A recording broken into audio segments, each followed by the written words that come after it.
अचानक हाथ खींचे ना सर। क्या भाग थे तुम? मेरे सामने हुआ है, पूरा मीडिया देख रही है।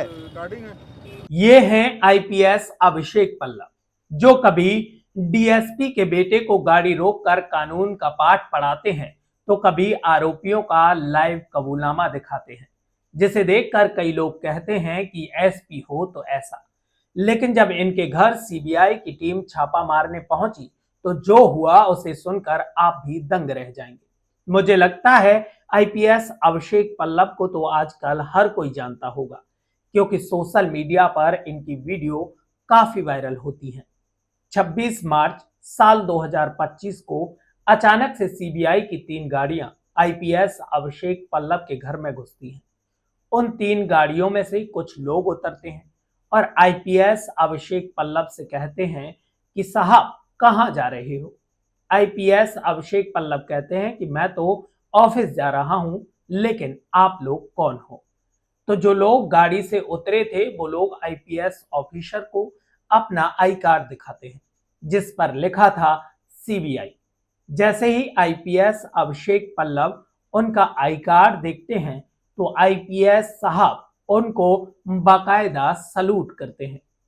उसके बाद सीबीआई के लोग उनसे कहते हैं आपके घर पर रेड पड़ी है और आप इस वक्त कहीं नहीं जा सकते। इतना सुनते ही आईपीएस अभिषेक पल्लव चौंक जाते हैं, क्योंकि अब तक तो उन्होंने दूसरों के घर पर रेड मारी थी, अपराधियों को पकड़ने के लिए गए थे, लेकिन आज खुद उनके ऊपर ही रेड पड़ी थी। और ऐसा भी नहीं था कि केवल आईपीएस अभिषेक पल्लव के घर पर ही रेड पड़ी थी। आईपीएस आनंद छाबड़ा, आईपीएस आरिफ शेख और प्रशांत अग्रवाल के घर पर भी सीबीआई की रेड पड़ी थी। लेकिन इनमें सबसे ज्यादा वायरल हुए आईपीएस अभिषेक पल्लव, क्योंकि आईपीएस अभिषेक पल्लव का सोशल मीडिया से तो पुराना नाता है, क्योंकि वो जब भी कोई काम करते तो कैमरा ऑन हो जाता था, उनकी वीडियो रिकॉर्ड हो जाती थी और वही वीडियो सोशल मीडिया पर पोस्ट हो जाती थी। जिन वीडियोस में कभी वो लोगों को कानून का पाठ पढ़ाते हुए नजर आते थे तो कभी दफ्तर में ही बैठकर आरोपियों का लाइव कबूलनामा दिखाते हुए नजर आते थे।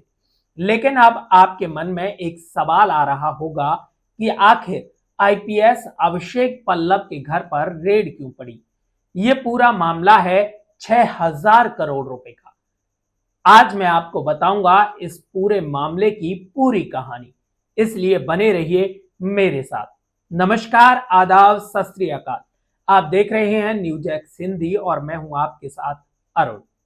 आईपीएस अभिषेक पल्लव की जो कहानी है वो किसी फिल्मी कहानी से कम नहीं। साल 2013 से पहले आईपीएस अभिषेक पल्लव एक डॉक्टर थे, एमबीबीएस कर रहे थे। एमबीबीएस करने के बाद आईपीएस अभिषेक पल्लव ने अच्छी खासी डिग्री हासिल की, लेकिन डॉक्टर से आईपीएस बनने के पीछे एक और कहानी है। एक बार उनके पास एक पेशेंट आता है। वो पेशेंट नशे का आदी था, तो अभिषेक पल्लव उस पेशेंट से पूछते हैं तुम नशा क्यों करते हो। इसके बाद वो पेशेंट कहता है नशा तो किया जो किया, लेकिन मैंने अपनी बेटी को भी बेच दिया। ये बात अभिषेक पल्लव के दिल में घर कर जाती है कि छत्तीसगढ़ में नशे के लिए लोग अपनी बच्चियों को बेच रहे हैं। इसके बाद उन्होंने यूपीएससी की तैयारी की। ऑल इंडिया 262 के करीब उनकी रैंक आई और वो आईपीएस बन गए। आईपीएस बनने के बाद सबसे पहली पोस्टिंग उनकी नक्सली इलाके में होती है। उसके बाद उनके ऊपर सवाल उठता है, लेकिन तभी उनका एक वीडियो वायरल होता है जिस वीडियो में वो रोते हुए दिखाई दे रहे थे। लेकिन जिस हिसाब से उन्होंने अभियान चलाया नक्सली इलाके में, जो उन्होंने काम किया, तो लोगों ने उनके काम की काफी सराहना की। उसके बाद अचानक से IPS Abhishek Pallav social media पर छा जाते हैं। उनकी रील्स, उनकी वीडियोस सोशल मीडिया पर काफी तेज वायरल होने लगती हैं। सबसे पहली शुरुआत उन्होंने ट्रैफिक नियमों को लेकर की थी।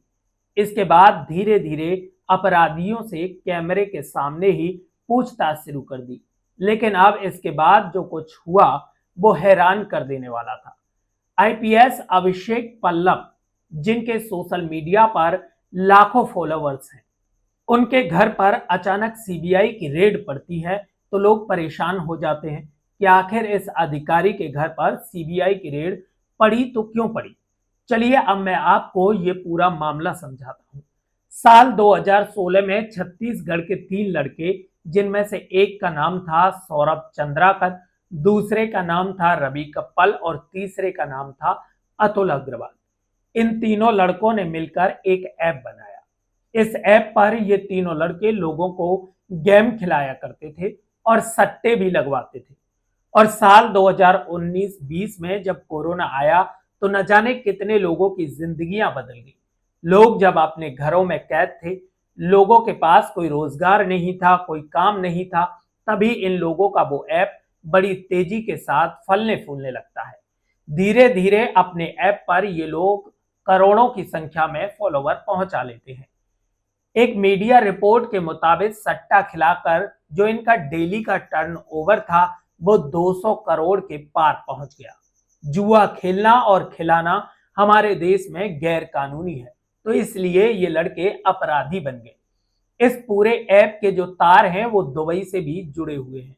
जब इस मामले की जानकारी सीबीआई को लगती है तो सीबीआई कुछ लोगों को उठा लेती है, हजारों से अधिक बैंक खातों को सीज करती है और जब अधिक छानबीन करती है तो पता चलता है कि इसमें बड़े बड़े पॉलिटिशियन, कुछ पुलिस अधिकारियों का भी हाथ है। और इन्हीं में से एक नाम निकलकर सामने आया, वो आईपीएस अभिषेक पल्लव का है। आईपीएस अभिषेक पल्लव पर आरोप लगा है कि जिस समय सट्टे का कारोबार फल फूल रहा था तब इन्होंने इसकी जांच की थी। उसके बाद भी इन्होंने इस सट्टे के कारोबार को चलने दिया। आईपीएस अभिषेक पल्लव चाहते तो इस धंधे को रोक सकते थे, लेकिन इन्होंने ऐसा नहीं किया।